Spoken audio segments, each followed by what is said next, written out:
What's up, YouTube fam? This is your girl, Lauren Denise, host of This Too Shall Suck podcast, a fresh perspective on grief.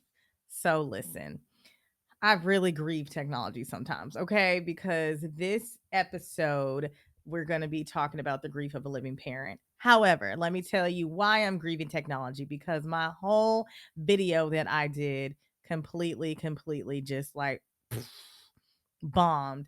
And so what you're about to watch is really or hear is the audio, because the video is completely ruined, but the episode's still amazing. If you don't want to listen on YouTube, that's cool. You can listen on any listening platform so you don't feel like you're just looking at the screen. I get it. I'm so sorry. Like I said, technology is just technology is technology, okay?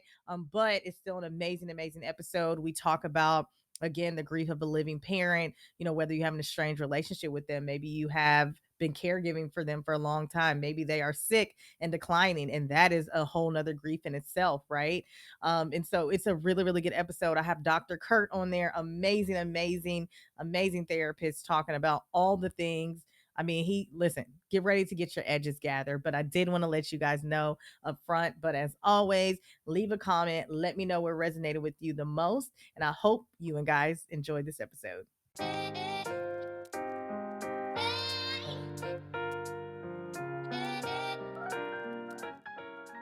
Welcome to This Too Shall Suck podcast, a fresh perspective on grief. I'm Lauren Denise, just your average millennial out here trying to have a conversation about a taboo topic that nobody wants to talk about. It's important to know that grief doesn't just happen when you lose someone. It can happen at any moment in your life. And it doesn't have to be all bad. It can actually be a really beautiful process. And as a millennial who had to process her own grief, I knew it was important to bring a more lighthearted, fresh perspective and create a safe space to discuss a topic that is typically uneasy. As I always like to say, we like to talk about the real of grief, the whole grief, and nothing but the grief. This Too Shall Suck podcast, a fresh perspective on grief, starts now. Welcome back, my loves. Welcome back to another week's episode. Thank you so much for being here. If this is your first time here, welcome.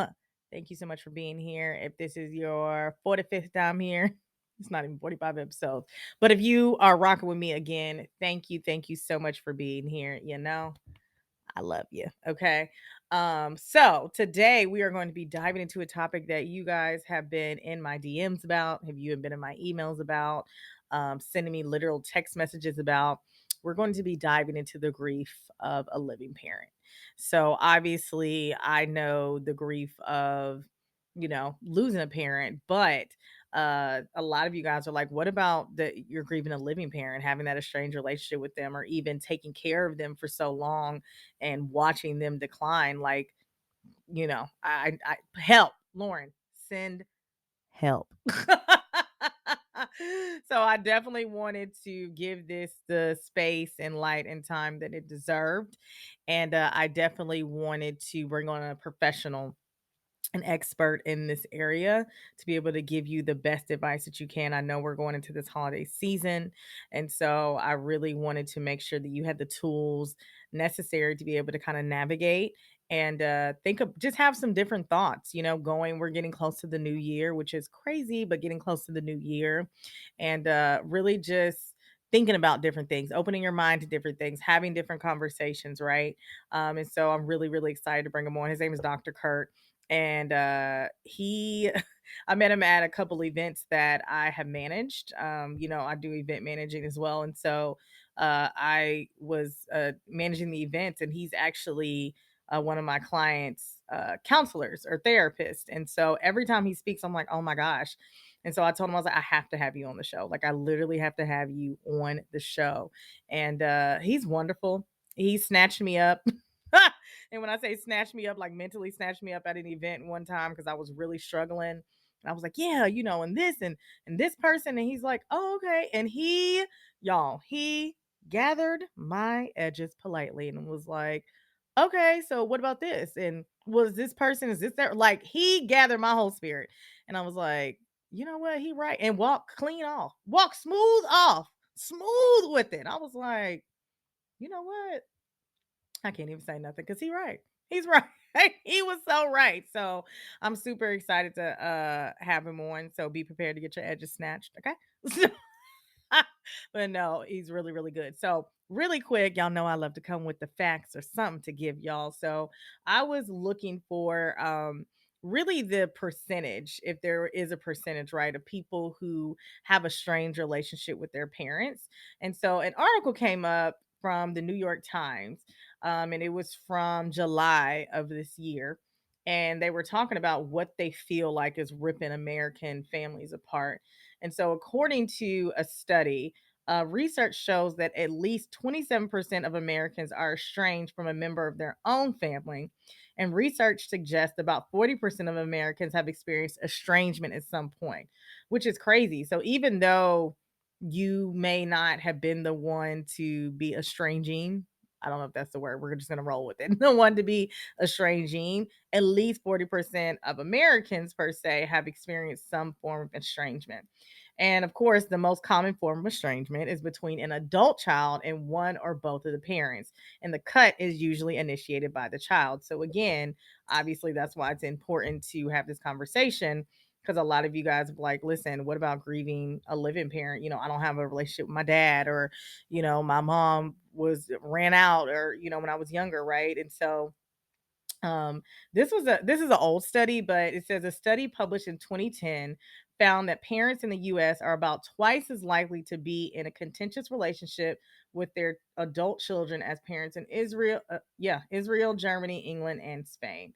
And so again, this article just goes on and talks about why it feels like families are being ripped apart, why it feels like that uh, we don't have good conversations, good relationships with family members, whether it is parents, whether it is like a sibling or something like that. So it's a good article. I'll, of course, you know me, I'll drop it in the show notes. But I just think it's really interesting because again, that wasn't my story. Like I had good relationships with both of my parents when they passed, but we'll kind of talk about it a little bit in the interview of how it was weird for me and how I had some guilt and how I was angry. And Dr. Kurt says something about being a spouse. So y'all, woo, when I tell you good conversation, I'm not just saying that, because it's our conversation, but it really, really, really is a good conversation. So if you have an estranged relationship with the parent, whether it is again, based on maybe some trauma that happened or even a relationship that you've been a caregiver for a long time and you're kind of watching them decline and you don't know really where to place those feelings, it's a good conversation. He hit so many good points. So you already know I'm about to get into the break real quick. We're gonna drop these ads, and then right after that, we're gonna get into Dr. Kurt. So y'all have your notes, have pen and paper, because it is good.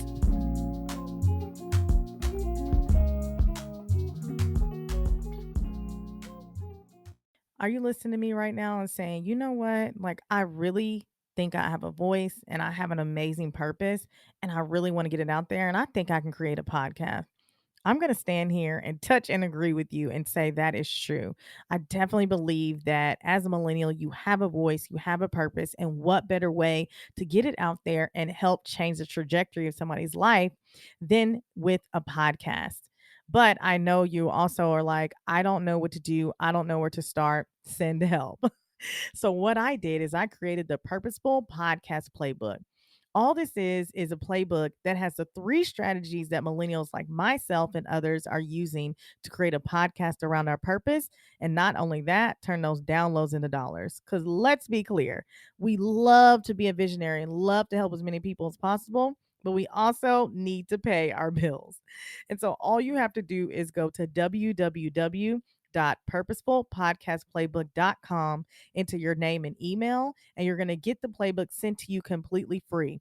No strings attached. I honestly just want to help as many millennials as possible get their voice out there and change the trajectory of somebody's life and the world, because I know that we have a different and unique perspective. And I'm really, really grateful and excited that I have the platform, but I want to help others do the same. So all you have to do is go to www www.purposefulpodcastplaybook.com. Enter your name and email, and I'll send it to you completely free.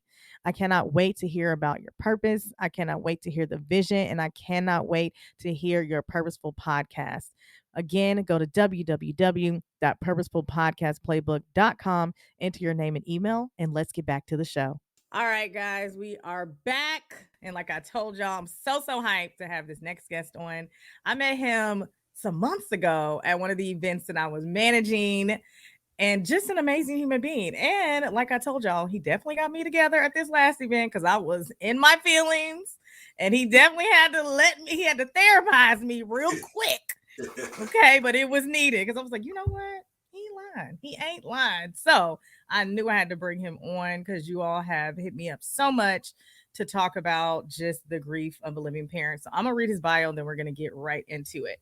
So, Dr. Curtis D. Jasper is an author, speaker, educator, and human behavior specialist and relationship expert who uses a psycho-spiritual, psycho-emotional, and psychosocial approach to teaching individuals, groups, couples, and families a culturally based, non-colonized therapeutic approach to counseling and therapy, focusing on Black men issues, relationship challenges, mental health, and emotional wellness. He is the executive director of I Am International Inc., a Georgia based organization which teaches, consults, and trains on personal development, emotional intelligence, and health and wellness to community based businesses and educational organizations. Dr. Kurt also heads up Concierge Counseling Solutions, a mobile and virtual therapy corporation for specialty clients. He works, rests, and plays in Atlanta, Georgia. So without further ado, I'd like to welcome my friend, Dr. Kurt. What's going on, Lauren? Thank you so much for having me on this beautiful Monday, right? Listen, on this beautiful Monday, man. How you doing, man? You look blessed. You look well. Thank you. Thank you. You do as well. Thank you for having me. I'm ready. I'm ready. No, listen. I told him, I'm like, I need y'all to be ready for Dr. Kurt, okay? Because he gonna get everybody together in the nicest way possible. He's so nice when he does it. He just so I told y'all how he just walked off on me after he gathered me. I was like, you know what? But he right though. Right though. So of course I always like to ask, any guest that's coming on, the first question. I know that you and I briefly talked about it, but if you could just kind of share a little bit about your journey with grieving and how you got into the field that you got into. Right. So I believe that we're all grieving something, right? And so grief is really just the acute pain that accompanies loss. And because we've all lost, we've all at some point in time, and oftentimes we're still in the middle of grief, whether we realize it or not. And so for me, I went through a series of losses simultaneously, right? So around 2009-ish, I started experiencing loss. I moved my mother from Chicago to Georgia. She was diagnosed with cancer a couple years later, and she ended up physically transitioning. And so I was on that journey with her through chemo and radiation. I found out that I had an adult daughter that I didn't know of, that was conceived in high school. And so meeting her at 21, there was some loss around, being an absent parent as a 16-year-old who had conceived a child with the young lady. And then the real estate, I was heavily into real estate at that time. So we all know the real estate market took a huge hit. There was some loss around that. Shortly thereafter, my marriage ended. So time away from the children and going through a very eventful divorce. And then my dad passed. And so this was like bam, bam, bam. And so I didn't have the skill set, nor the time, nor the space to really sift, sort, and select through this process. So I crashed. And I checked out for about 5 years. And it was a very tough struggle. Wow. And so part of my journey is where I am now, helping other individuals navigate not only grief, but trauma and the emotional exhaustion that comes with just being specifically a Black man in this country at this time. So that's sort of like my story. I came out of my 5-year emotional slump during this work, right? Sort of healing myself, with the help of therapists and some non-traditional approaches. And then I got into counseling as a way of not only staying on the healing trajectory, but also bringing along people with me, sort of like the talk and walking the talk, and not really just trying to share space with folks from a clinical and a mental health industrial complex approach, but really like, yeah, you're gonna be all right, and genuinely sharing space like you're gonna be okay. You do have your work cut out, but I know exactly how you feel, and we're gonna get through this together. So that's kind of where I am now, and life has been good as a result of it. Yeah, no, that's beautiful. I think the beautiful part is that you said you were in this 5-year slump. And even when you got out of that, you're like, you know what? Like, I want to continue on this journey myself, but I also want to help people along. Cause Yes.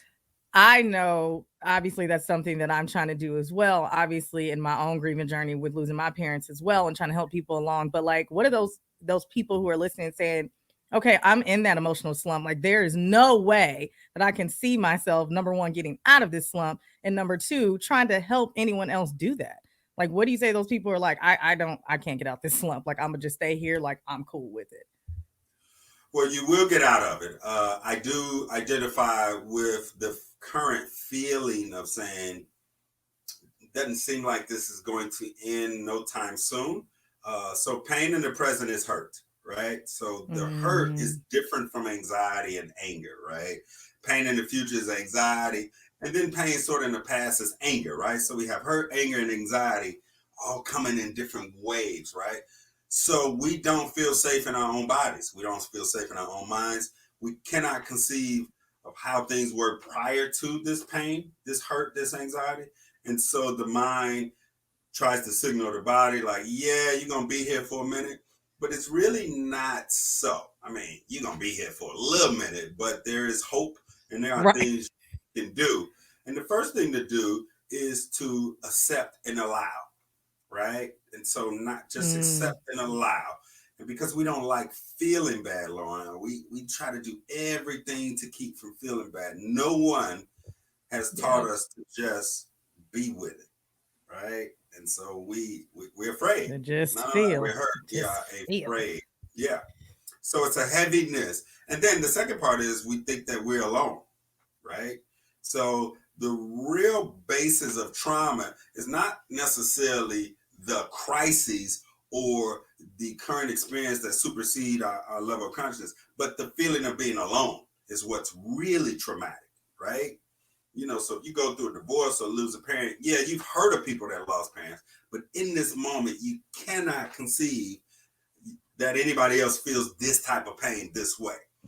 And quite frankly, we Yeah. all have our pain. So I tell people this too shall pass. It's going to come back, but it will pass, right? And our job is to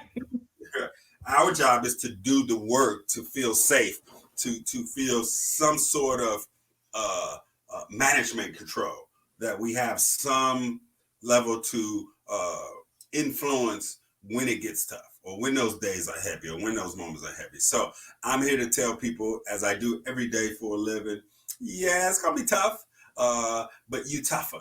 Yeah, it's going to be a long journey, but it ain't impossible. I love that. No, I love that. He said it's gonna be tough, but you tougher. Note that. Write that down. Highlight it. Put it on your wall because that's the truth. Right, I think right. we don't give ourselves enough credit. You know what I mean? I was just talking to a girl the other day, and she's like, I think her dad died about 8 months ago, and she's like, I don't understand how you smile. I don't understand how you laugh. I don't understand how you can sit here and have a conversation with me calm. Like I don't get it. And I told her, I don't understand it either, honestly, if you want me to be Mm, honest. But what I do know is that it's what I'm doing, and it's in, obviously the strength of God and other things and therapy, but at the end of the day, like you can do that too. Like, don't discredit yourself to think that you can't do the same thing. Like, you'll be able to do it. So I mhm. love that. Write it down, y'all. I'm gonna write that down, put on my wall. Next time y'all see it's gonna be right there on the wall. Stop playing with me, okay? So something that we talked about at the last retreat that I saw you at is I wanted to talk to you about the difference between managing your grief and coping. because those are two different things. And I try and explain that to people, but I think you had a greater definition or can, Yeah. come from that professional expertise about it. Because I think a lot of people cope with their grief and they don't manage Yes. it. Right, right. So coping is just a long-term remedy, right? It's the attempt to just numb or lessen the pain in Mm. the current moment, right? And we do it a number of ways. Some of us check out, we use alcohol, we use sex, we use drugs, we use food, we use TV, we use music, we use a number of things. But it's really just smothering it down, right? It's almost like putting a compression on something. But it doesn't do the long term healing work, nor does it sustain us, right?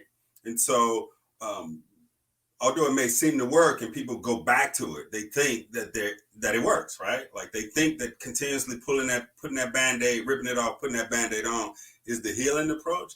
And it really is not. And so when you do that, you tend to suppress those. And so now you got a bunch of coping emotions stacked on top of each other. So now you got anger and disappointment and grief and guilt and shame, right? It ain't just all anger, right? So that's coping. It's a short-term attempt to lessen the pain in the current moment, right? But management is really getting in, going within, and really befriending the pain. Like, yeah, okay, let me be with you. You can't stay long, but I'm going to invite you in, and we're going to get to know each other, Mm-hmm. and I'm going to manage this, right? I'm going to manage this in a way where I'm not going to run, and I'm not just going to try to kick you out, right? And so management is different for different people, though. But what it does do is rebuild your nervous system so that you can start trusting yourself in your mind and your body, right? That's the management piece. So, for Mm. example, when we manage anxiety or pain or hurt, when it comes in our life, and it will come, we'll immediately have skills and evidence to say, oh, I know what that is. That's anger. Let me just Mm. sit with that for a Mm-hmm. minute. Let me sit with that for a minute. I'm not going to do anything. Let me just sit with it. So I've identified it, right? Right. Then I checked in with myself, like just sit with it, just breathe, just get into the body. Where am I feeling it? In the mind or in the body, right? And so we let it in, we let it run its course, right? We feel the heaviness. We don't get mad at ourselves. We don't project it onto Mm. other people. We sit with it. And what we find is if we could just be cool and feel a little bit better low in reasonable amount of time, we start to trust ourselves, right? So we don't need to feel Mm. great when we're angry. We just need to feel a little bit better, and a little bit better, and a Yeah. little bit better. And that's the management piece, right? That's the management piece as opposed to saying, oh, I'm heavy. Let me fire up a blunt or drink some wine and I just numb it out. That's coping, but that Yeah. ain't management. Woo! Wait! Let me tell y'all something. That was good. So identify what's happening. Like you said, check in with yourself, like, oh, okay, I know what's going on. Let yourself feel, like Mm-hmm. sit in it, let it happen. And then you start trusting yourself just that Little bit. much. And that's Just a how bit. you manage. That's it. That is it don't that's it sounds like super just like simple, like boom, boom, boom, boom. Right. But of course, when you're in the moment, it's like Right. Right. Right. a tizzy of what's happening, Yeah. you know. Right. Mm-hmm. But I love that you broke it down like that. So maybe someone who's listening can say, okay, what is this happening right now? Because that's what and I've learned that from you. I've learned that from a therapist. I'm like, huh. Like when I have those moments of rejection, I think I shared with you, I have a perfectionism issue. And so in those moments when I feel myself about to go binge eat, because that's my way of comforting my perfectionism, I'm like, oh, you're upset because you got rejected from this. Let's talk about it. Let's talk about it. you know but now I recognize it, so I don't do those things anymore because now I Sure. can recognize it early. Sure. So I love Sure. that. I love that. So let's get into why Okay. everyone's here. Because they're like, okay, that's cool, but let's get into it. So a lot of people, they listen to my episode about obviously the grief of losing a parent, but there's a lot of people grieving living parents. And so I want to, I shared with you, I want to dive into it from two different ways. So the holidays are coming up. A lot of people have estranged relationships with a parent, their parents, step parents, grandmas, whatever. Um, I don't even know what the first question is honestly like, if you have that estranged relationship, how do you and you feel like, okay, this is time for family, this is time for love and all of that. Like, I don't feel that. How am I supposed to walk into this season when I don't feel that? Like, what do I do to feel that if there's even a way to do that? Okay, let me make sure I'm clear with you, Lo. So if there's a disconnect with a living parent and considering family time around holidays, how do you sort of navigate that? Yeah. Yep. So a couple of things. Right. I offer people now. Keep in mind that both my parents are deceased, so I've had um, two different grieving processes, right? And so I use myself as an example to sort of tie this together. So I was very close to my mom. I was primarily raised by my mother. So the grief with her, as close as we were, wasn't as impactful as I initially expected it to be, right? I feel that Oh, we lived wow, really complete interesting. life. Okay. We got it all in, right? I was 39. We got it all in. She's always been in my life. Yeah. She was cool. She validated me, all of that. And so she passed in 2010. Well, my dad passed almost 4 years later in late 2013. And because I didn't have a connection with him, I actually took his physical transition totally different, right? Because I didn't Ooh, have the okay. significance of the relationship, right? And so lacking significance of the relationship did not allow me to learn from him, did not allow me to hear him, did not allow me to receive him. So I had always been grieving my dad since I was about 7 or 8 years old. When he passed, I no Mm. longer could ignore that I've been in this lifelong 30 something plus year grieving process. And so when he physically passed, I was like, oh, so now I can't even blame it on him, right? Now, because he's not here, right? So he's not Oof. here. Oof. So I got to deal with this. But then the guilt and the shame come because, I treated him kind of bad. I missed a lot of calls. I didn't make much effort. I was caught up in my stuff. So now the guilt and the shame comes, right? Because he's passed. So I can't even Mhm. clean it up, right?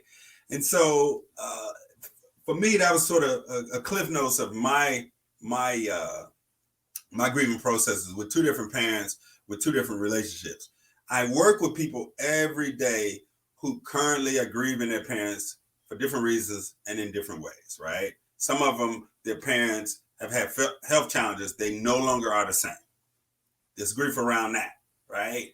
Like grief around, if you got siblings, who's gonna take care of them? Who they're gonna live with? Okay, who are you gonna like? How do you go as a as a woman? How do you help a man you was estranged to change his damn diaper? As a man, how do you see your mama naked because you gotta help her off the toilet, right? All that comes right. Mhm. So Yeah, yeah. different. That's It's real. different, That's right? They're real, right? And so there's some parents, different reasons for different. But the grief process, although we go through it differently, we still, you know, kind of weave in and out of the certain stages. I offer people to really, again, go within, right? Like the work is within. Your parents did the best they knew how at that time, period. And so reparenting mm. yourself has absolutely nothing to do with your parents. Absolutely Oof. nothing to do with your parents. Reparenting Mm. has nothing to do with your parents or you repairing a relationship with them. Let me be clear. Reparenting is a term that you, now as an adult, must go back to you as a child and fill in those gaps and holes in your personal and emotional development. You got to reparent your damn self. It ain't got nothing to do with your parents, right? That's the reparenting approach. And sometimes that shows up when you are triggered with a living parent, when you share space with them. So, yeah, I'll pause there for a minute, low, because I kind of want to order out, if there's some specific questions, I'd like to ask, but that's what shows up for me as you mentioned that. Listen, that reparenting yourself, and it doesn't, because I think a lot of times, I'll just say from my perspective of people who I've had conversations with who have those estranged relationship with their parents, whether it was from childhood or whether it's something that happened in their adulthood. And so I Mm-hmm. kind of want to dive into that a little bit. So obviously we always hear about, growing up, parents weren't shit, they were, all of these things. And like you said, they did the best that they could at the time. And maybe in your mind they're like, actually they didn't, they was a crackhead, they was in the streets, they was doing this, so you can't tell me that they were doing the best that they could. However, what about those people who had some, issues in their adulthood, and now their relationship is estranged? They're like, how do I reparent myself when they've already parented me? Like, what? Like, I can't reparent myself, they've already done that. So what is that? So is it my responsibility for us to like have a relationship, or is it their responsibility because they did something wrong? Right. So again, wrong is relative. We often let Mm, standard mass consciousness determine certain ideologies for us. If your parent was any substance abuse, alcohol or crack, you have to know that the addiction is a symptom, not a cause, right? The mm, addiction is a symptom, not a cause. When your parents have gotten hooked on something, the addiction was the similar to what we all go through. They chose a particular substance to sort of help manage the pain. So it's not mm, really about mental health. It's more about emotional wellness, right? So when I mentioned your parents did the best they know how, they actually did. You don't know it. Most people don't know enough of their parents' history to really hold them or rake them over the coals, right? And so we just go back to what we didn't get, right? We have no consideration that they gave us what they had, even if that was nothing, right? oof, They did. And most of us have not moved past the pain and gained the emotional maturity and safety within our own bodies to have a deep conversation. So we hang on stuff like, well, whose job is it to put the cars in the repair? They left. They supposed to call me. It's like any other relationship. It takes two to be relatable in healthy exchanges, right? And so you could blame your parent, but I could tell you from experience, if and when they die, you still got to do the work. No exceptions. Now, I'm not asking you to position yourself for further abuse. I live by boundaries. What I am saying is you have to free them in order to free yourself. Holding grudges against your parents shows mm, up in your life more than you would ever believe. Your finances, your sex life, your health, all that shit. Holding mm. grudges against your parent is a literal slow death. It's literally a slow death.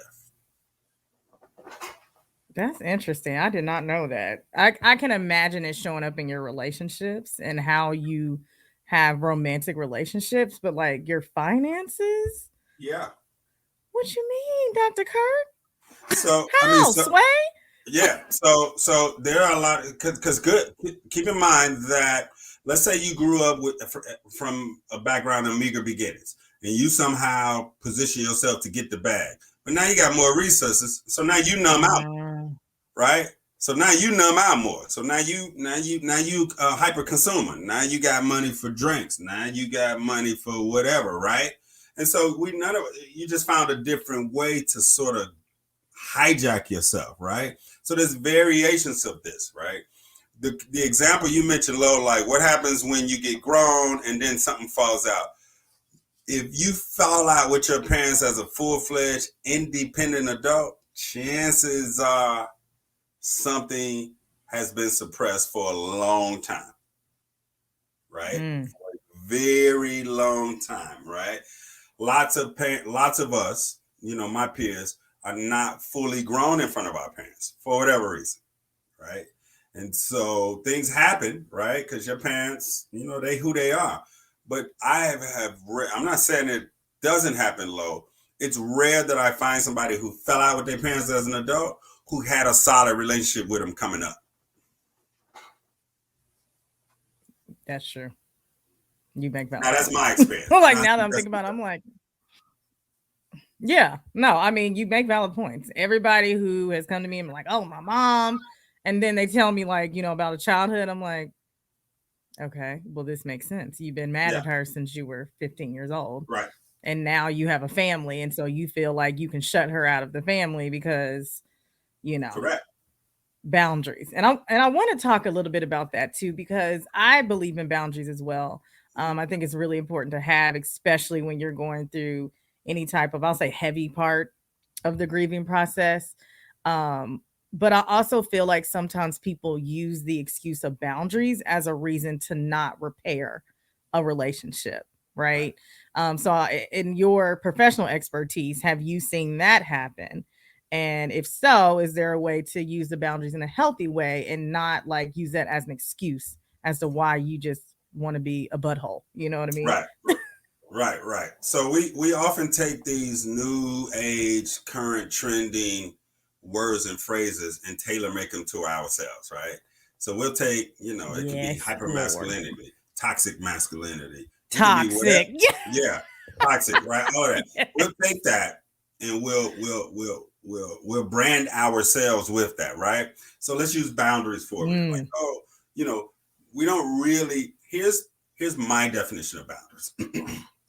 Boundaries is that imaginary line that you sort of draw in the sand that allows you to be who you are and love who you are and interact with other people that you deliberately choose to have in your world. That's and that line. So they can toe this line, you can toe that line without you not being able to be who you are, right? The challenge is most people don't have boundaries. They trying to instill boundaries to keep people out, imprisoning themselves in. If you had boundaries, mm, then you would be able to knock off some of the things you struggling with, like binging on certain things, right? So to respect boundaries and to impose them healthily is to already possess them, right? So boundaries is sort of like mm. a marker. You can be flexible with boundaries. That's the point of having them. So I can let you in. Like you could call me. I can put you because you and I are in a relationship. I can slide my boundaries this way. But most of us don't have boundaries until it's the shit hit the fan. Then we want to draw a line in the sand and be like, well, I ain't going around you. Don't call me. You got to live by boundaries, right? Just like you said, turning your phone off. My phone is off, right? I don't have to wait to you and ignore your call. You call after 9, I ain't available. That's a boundary that's already in place. Already in place. Yep. Already boundaries in place, right? So you get to bump up against them, but it ain't personal. I don't have to put a new boundary in for you. I don't talk to people who That's cause right. me tension in my mind or body under no circumstances. That's in place. It's not even personal to you. It's my boundary. It keeps me safe. So oftentimes we don't have boundary. We think boundary is supposed to be, I'm supposed to have this boundary for low, this boundary for that. No, I got one boundary. And then low, because she and I are in a relationship, I could kind of bring the boundary here. But I can't wait till I get in with low and it don't feel good. So now I want to draw a boundary. Too late. Too late. Oh, that's good. Oh, that's good. No, that's real because I think that's what happens is a lot of times we're like, well, you know what? This person hurt my feelings. So, and it's like, well, no, that person was probably doing that. And now you just like caught wind of it and you're like, you know Right. what? I don't like that too much. Right. I don't Right. like that too much. Right. And that's a personal experience with me. It's happened with me a couple times. I'm like, you know what? I really just started noticing it. But now that I look back, you've been doing this. Like, Absolutely. what you been doing? And so now, like you said, I instill boundaries. Same thing. My phone goes on do not disturb at 9:30. If it's an emergency, call 911. I'm so Yeah. sorry. Yeah. So sorry. Like Yes. I, my capacity is reached from not. You can talk for me to 9 a.m. to 9:30 p.m. Eastern Standard Time. That's right. After that, what are we discussing? That's right. What are we Right. discussing? So no, that's good. That's good because I love that you said people take the hot tops as I call them of the day. Like people love using toxic. People love using toxic masculinity. They love using all types of words. I'm like, Narcissism. They love narcissism. narcissism, Woo. narcissism. What's another one? I can't even think. But those are the Right. toxic. People love using toxic. I'm like, y'all, everything's not toxic. You just don't like it, and that's okay. It's fine. It's totally fine. That's funny. I like it. So let's talk a little bit about because I had some people, like I said, reach out to me as well who have parents, like you said, who are sick, maybe have Alzheimer's or have been longtime caregivers, and they've watched their parents go from this person who raised them to someone who they can't even recognize. And like you said, I had to wipe my dad's butt, and that was not. So, especially as a woman, it was a lot. It was a lot to see this man who was my hero. So now I'm literally my little, you know, I'm small, my little self picking him up off the floor. You know what I mean?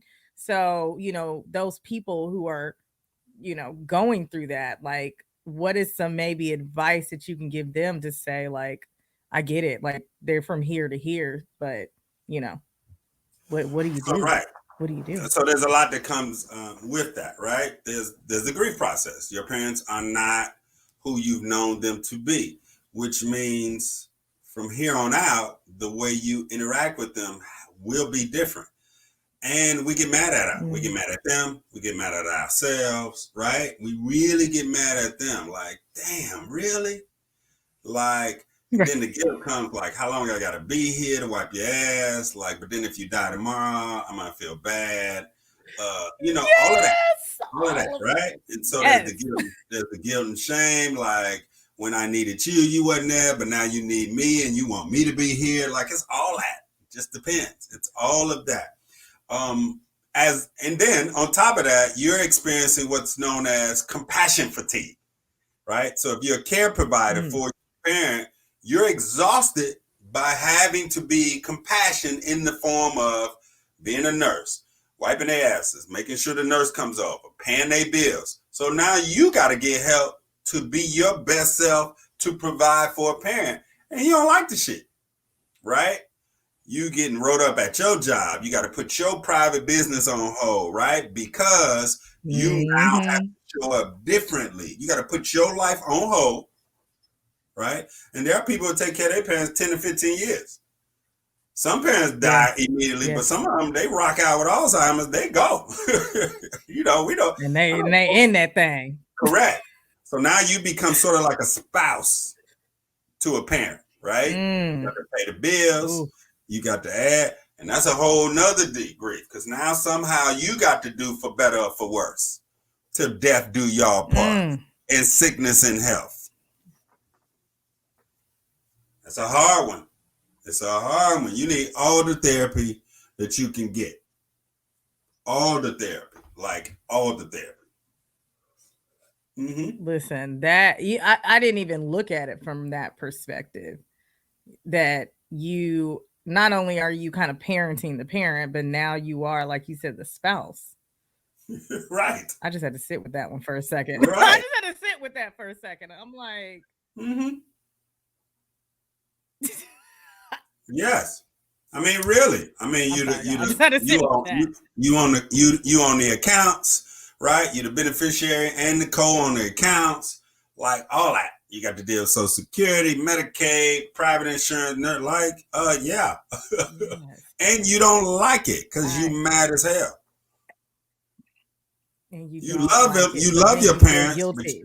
yes, Yeah. yes, yes, yes, Yeah. You feel guilty because you're like, I should be doing this because they've done so much for me growing up, but yeah, like I'm still young.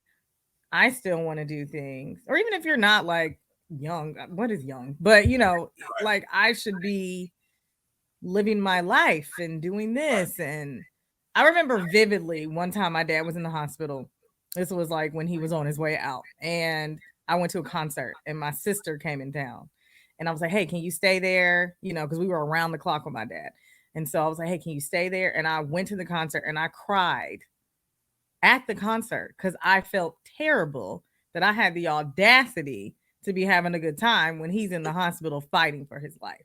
right, right. So, yeah, Yes, I just had to sit with that one, y'all. My I bad. know, right? For real, I just had to sit with that.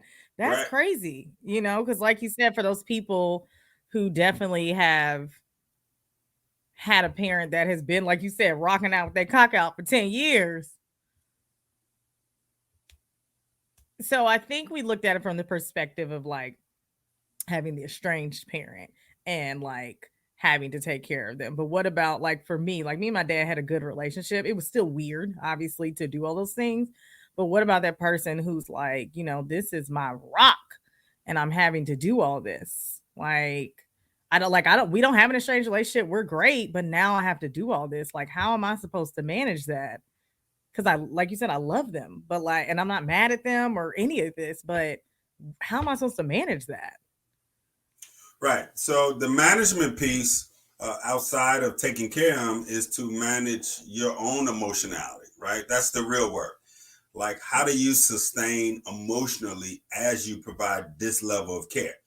And that's different for different people. Right? Mm, You need to be surrounded. You almost need your own team, your coach, your counselor, a significant other, your home girl, your siblings. So now you gotta posse up. You gotta get an entourage because you have been called to a duty that will cost you, right? So most women that I know have some level of care provided. So they can do that. They can do the shopping. They can move mom or dad into the guest room. They can coordinate that. But this here, right? Like you said, like, okay, so do I go out? Do I tell my boyfriend that we got to postpone the engagement?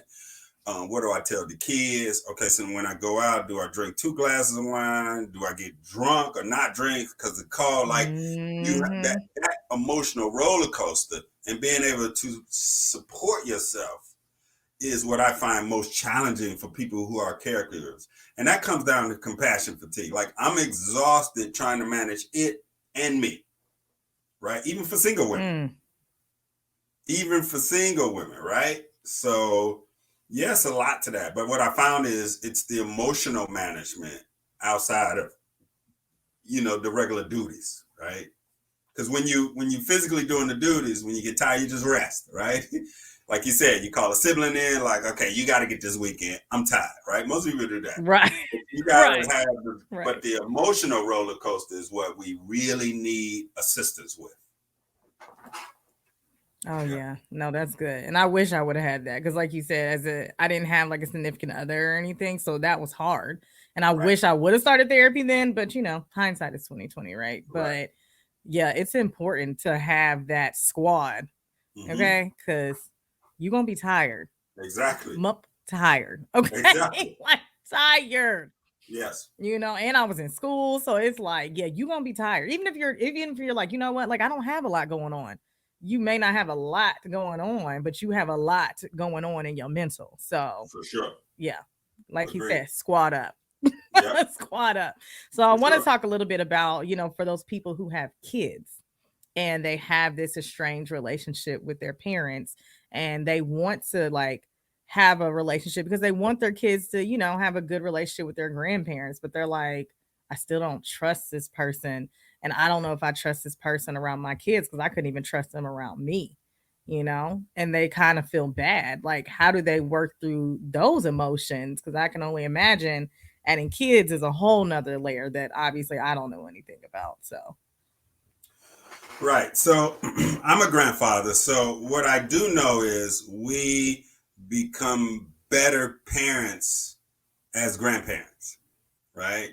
So mm-hmm. we become better parents. So I offer people, like, your parents as grandparents are a lot different than they were as your parents. You have to know that. There's a lot of trial and error, but as grandparents, it's different. So I offer people to allow it. If it's not anything crazy or abuse, you have to take the resentment and your own pain and anger out of the equation. Most grandparents, with the exception of the ones who haven't done any of their emotional work, are simply better grandparents because they have become better people. Now, that's generally speaking from my Mm, experience. The ones who are right. completely abusive and controlling, I would think that they would not have any close contact with your children unattended to any degree, right? But I don't find that. Of What I course. found is people, adults who are now parents, are still holding deep grudges and resentment towards their parents, and so they project that onto the kids, right? They sort of put the kids in what's known as a triangulation, right? Like, I'm gonna bring the kids in the fold, and I'm gonna ration them out to you because you was a terrible parent. Now you trying to act like you this dope grandparent. So I ain't gonna let the kids stay all summer. I'm gonna let them stay for 2 weeks. Then I'm gonna FaceTime them every day because I don't really F with you like that. But I still have a desire to make you pay because me and you are still we haven't reconciled, right? So yeah, I've gotten that. I had that as a personal experience. My kid's mother, my ex-wife, she had a very toxic relationship with her mother. Her mother, she'd give her mother access to the kids, but it had to be on her terms. Like, yeah, you can spend money on them, but you ain't got no real say so in their life, right? Because you and I know how it was with me coming up. So they used the kids like, yeah, I can just pay for cheerleading, pay for sneakers, pay for iPads, but you ain't got no real say. So then the parents say, well, since I'm paying all this money, I got some say. And if I ain't got no say, I'm pulling back the money. So the games become more toxic, vicious cycle. My God. Right, exactly. So people play with their kids. I do a lot of family counseling where people play with their kids. When I tell you, I will call you to the carpet on behalf of kids every day of the week, even if you choose never to work with me again. I know that's right, because you can't be over I here will using your call you to children the as a carpet on pawn. behalf That's of a young mess. folks. That's a mess. Don't be using kids as a pawn. It happens all the time. That's a whole nother conversation.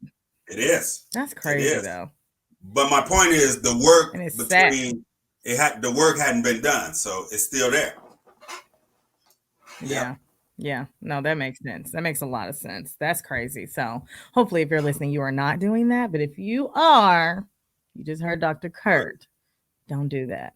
Now, if they're abusive, all of that stuff, that's a different conversation. But if you're just mad at them to be mad at them and you don't want to do the work and you're like, you know what, I'm going to use them as a pawn. I ain't got to pay for. That's silly. Don't do that. Because what is that showing your children? Like, that's not, you know what I mean? Like, that's not a great example that you want. Like, you want to be better than your parents. Absolutely. Or parents, and then you're being petty and ridiculous and showing your child that. Like, make it make sense, Dr. Kurt. Make it make sense.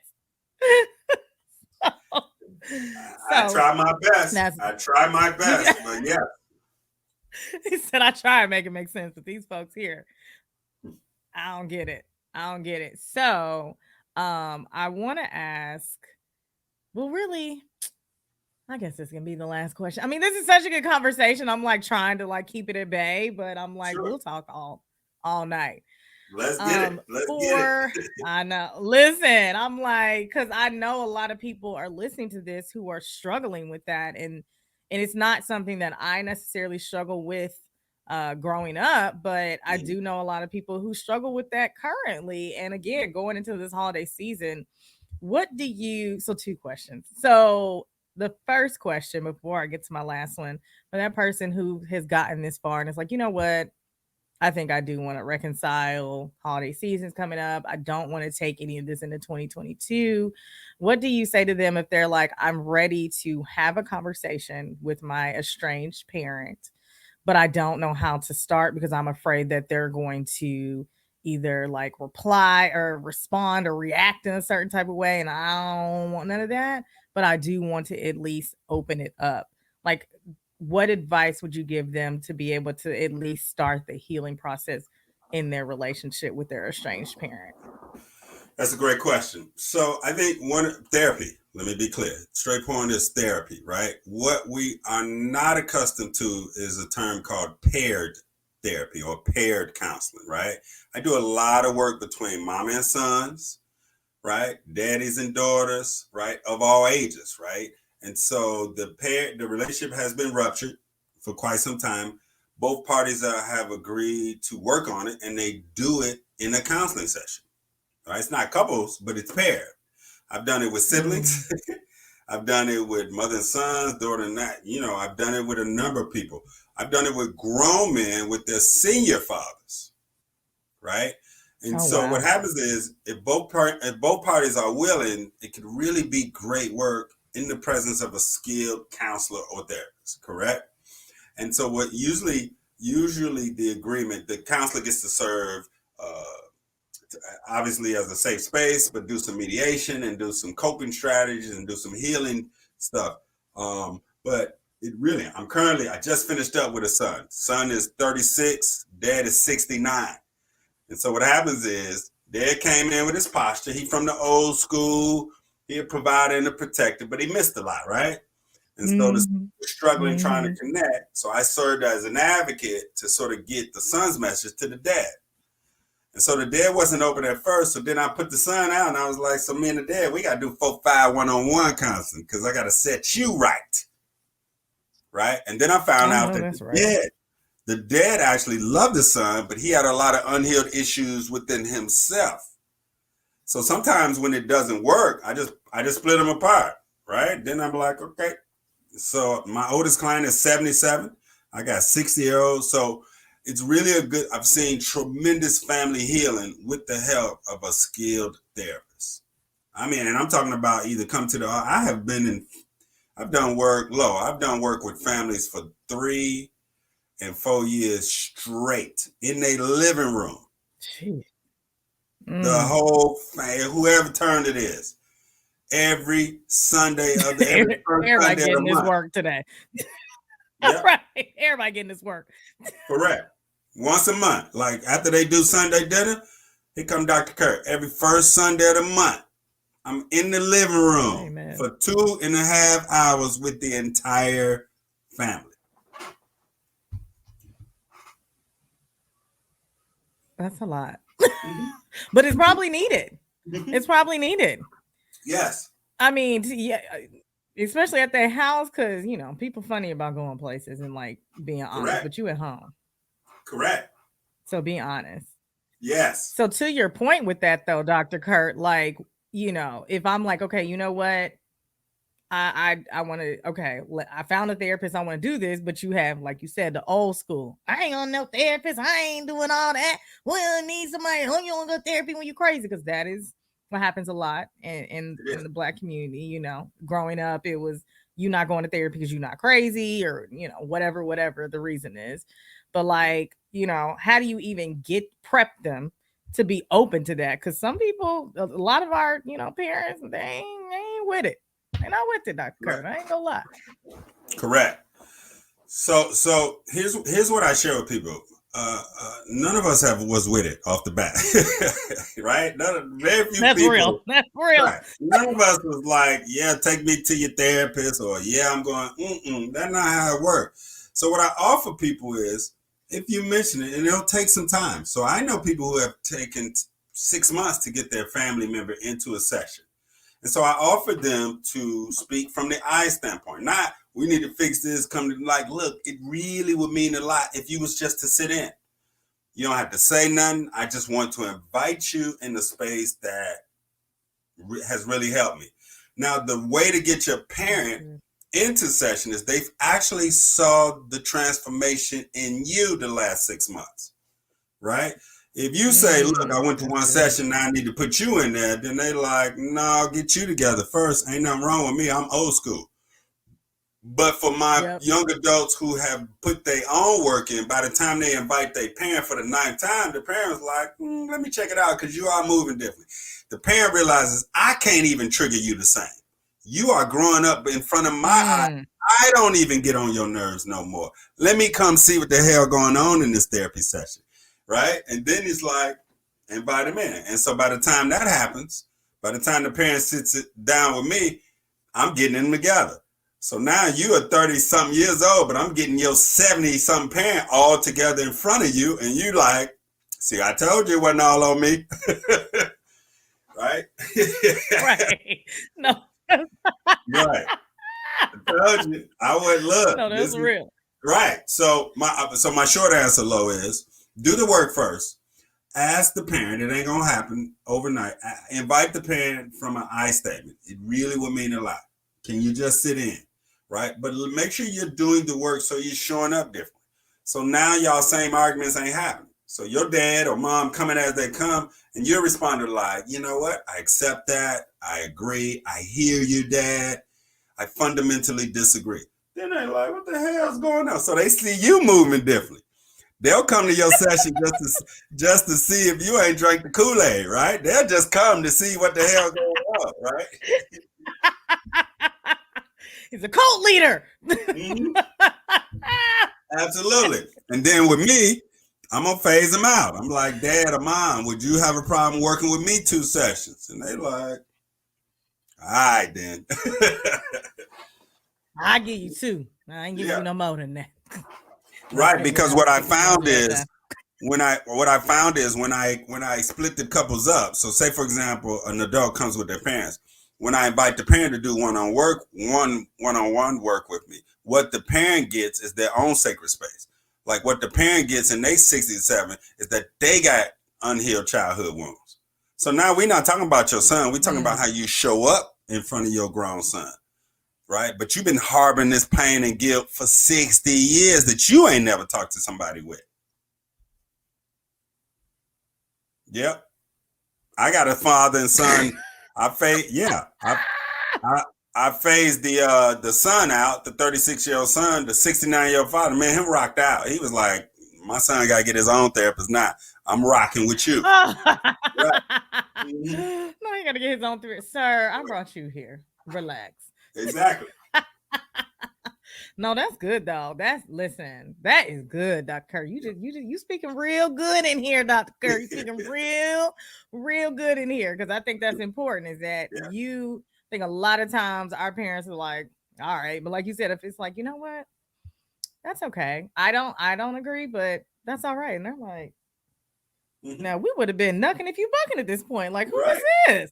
Yeah. Who is this? Who are you been talking to? Jesus? Who are you talking to? Exactly.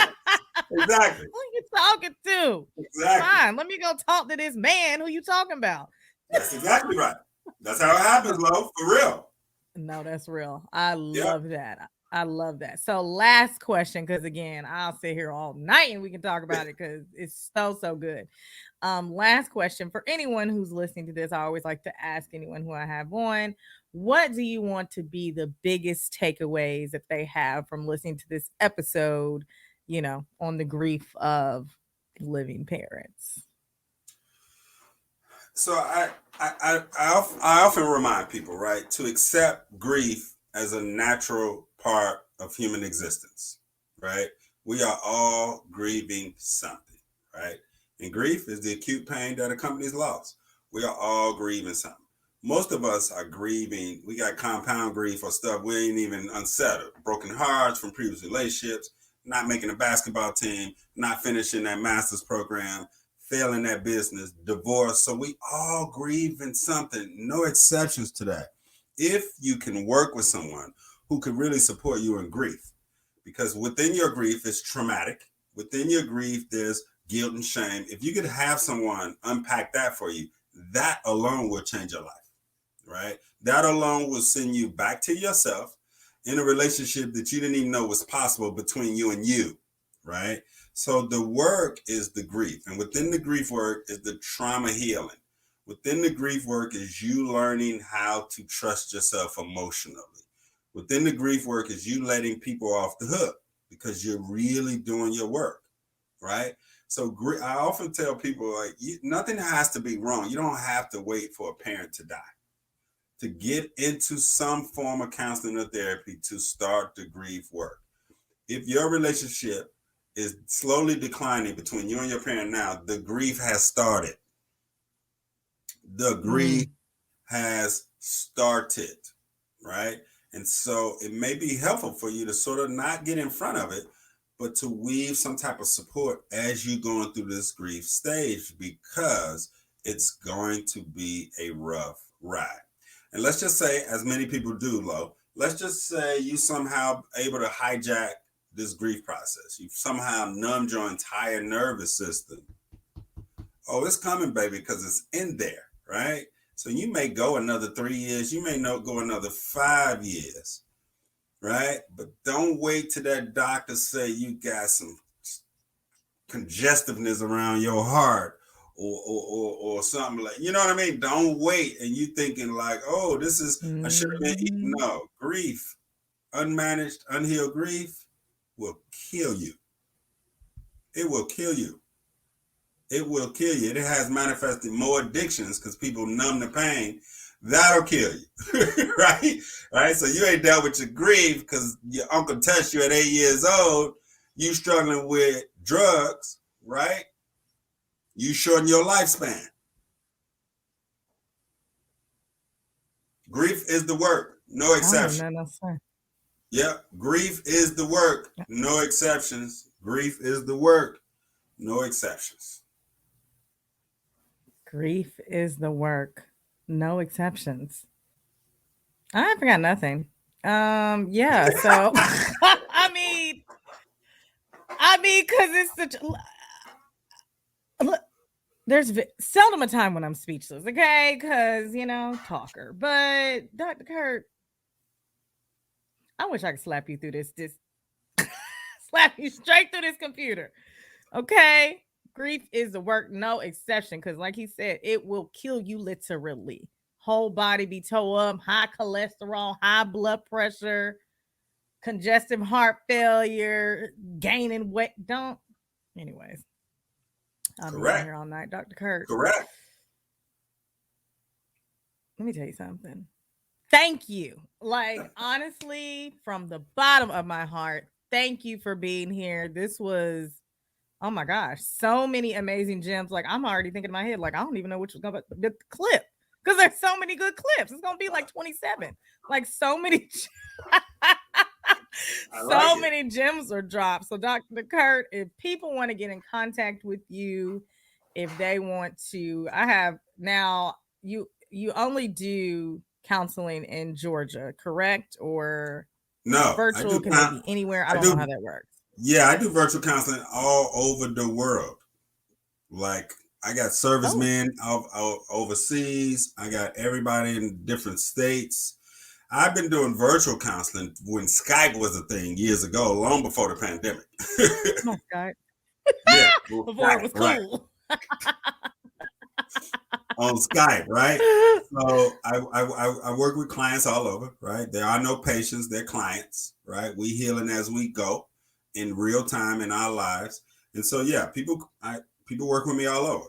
All of now I do have an office here in Atlanta. So if you're in Atlanta and you like the face to face, I send you that COVID waiver, you mask up and we'll get in a nice spacious conference room where you can feel comfortable. But we can get it done. So find me I love a that. Google search, Dr. Kurt, Dr. Curtis D. Jasper, Google search. The number on Google comes directly to me. I'm on social media. Most people, do the Facebook. If you're old like me, you're still on Facebook. And if you're young, I'm on Instagram as I am Dr. Kurt. Facebook as Dr. Curtis D. Jasper, and that's Twitter as well. There's a YouTube app, and then there's a website, drcurtisdjasper.com. It won't be hard to find me.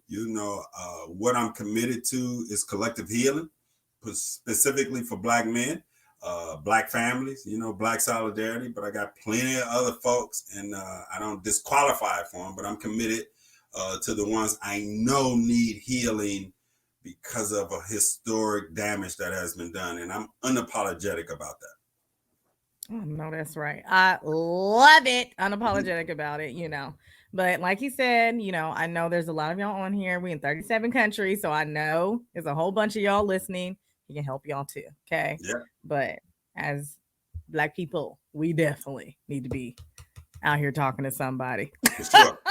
For sure. Thank you so much again, Dr. Kurt. Oh, so good. So good. Thank you again for being here. It was an honor, a pleasure. Always an honor to see you. Thank So you, thank Lo. you. You have brightened my day. It's definitely a pleasure. You have one of those beautiful smiles that will change somebody's mood when they see you. And I am not exaggerating the least bit. Thank you for allowing me. For real. But yeah. I So thank you appreciate for that. allowing me. Let me know if there's a part two. Is there anything that I can support you on in your endeavors moving forward? And we there. We might have to, because listen, this was good. Okay. Right.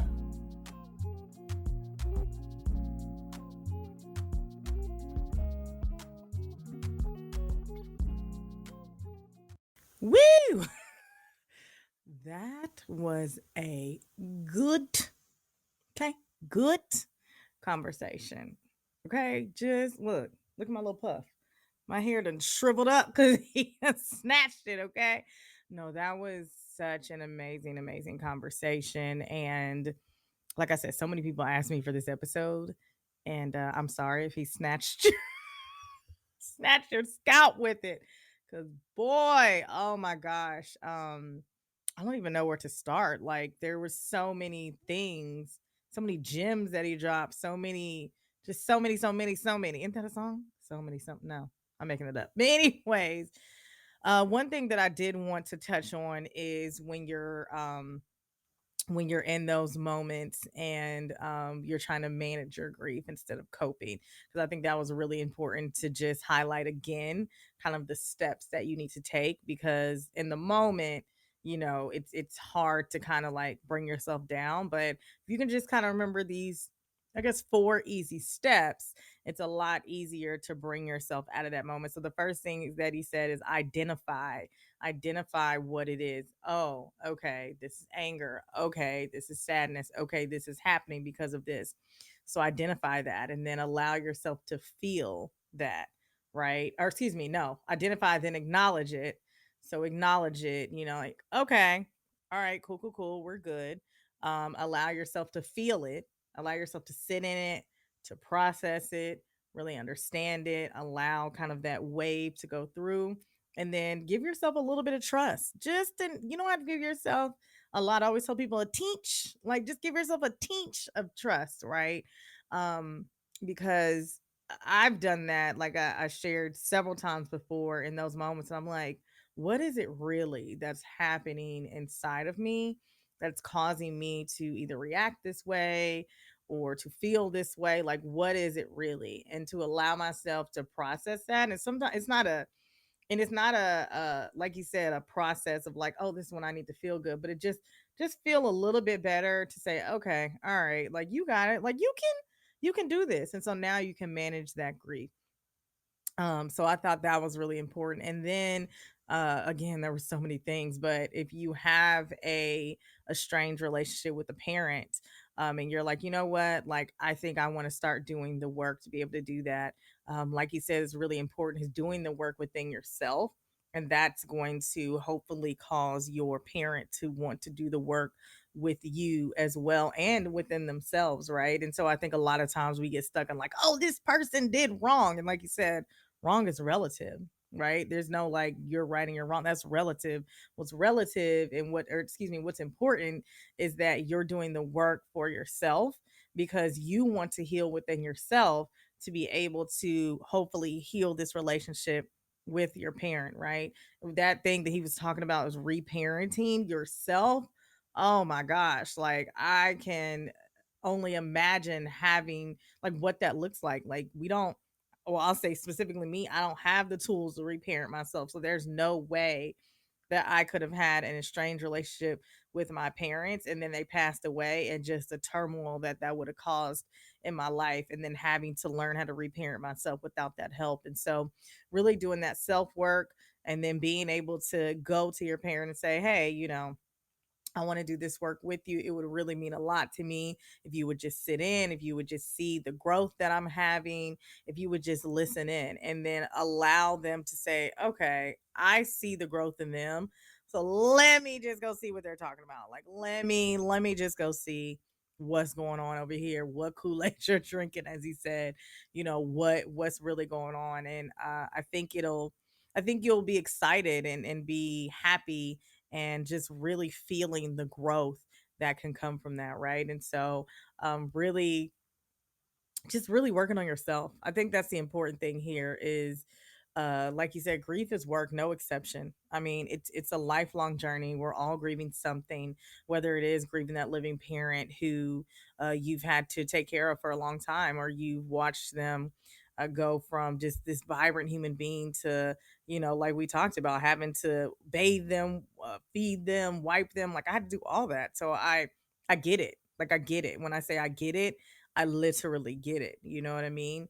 And to watch them transition to that, or whether you had a good relationship with them, or you had an estranged relationship, or you didn't trust them, or you felt like how you felt growing up, and you're like, you know what, I think it's time for me to repair it, because let me tell you again, that turmoil, of like he said, having to process this grief about his dad, who he really didn't like get to say his piece to, right? Like that's a different in a added level, in an added layer of grief that you probably, I would say, you don't want to add to your life. Okay. So, as I always say, as you're going through the journey of healing yourself, of healing any estranged relationships, of learning how to reparent yourself, of learning how to not feel guilty, be okay with it, and just manage your grief. As I always say, be kind to yourself and give yourself grace, because if you don't, who will? That is it, you guys. Thank you so much again for joining another week's episode of this Too Shall Suck podcast, a fresh perspective on grief. If you're not following me on social media, guys, follow me. Follow me at this Two Shall Suck podcast on Facebook, on Instagram. A lot of you guys send me DMs. I love responding to you guys, having conversations. It really just brings me a lot of joy to let me know that, hey, like I found you on Apple Podcasts or I found you wherever. It gives me a lot of joy. So definitely send me a message. Let me know how this episode impacted you. Let me know how Dr. Kurt snatched up your edges like he snatched up my ponytail here, okay? But yes, follow me on social media. Or if you don't have social media, you can definitely shoot me an email at hello@this2shallsuckpodcast.com. Let me know how this episode resonated with you. Let me know any topics that you want to hear, anything like that. Again, I love engaging and connecting with you guys. This episode and every episode is produced by my amazing producer, Mike Sick. And all the original music you hear on this podcast is produced by my producer, Jimmy Samaj. As always, guys, I love you so much, and I'm sending you love and light in your life because you deserve it. I'll see you on the next episode. Mwah.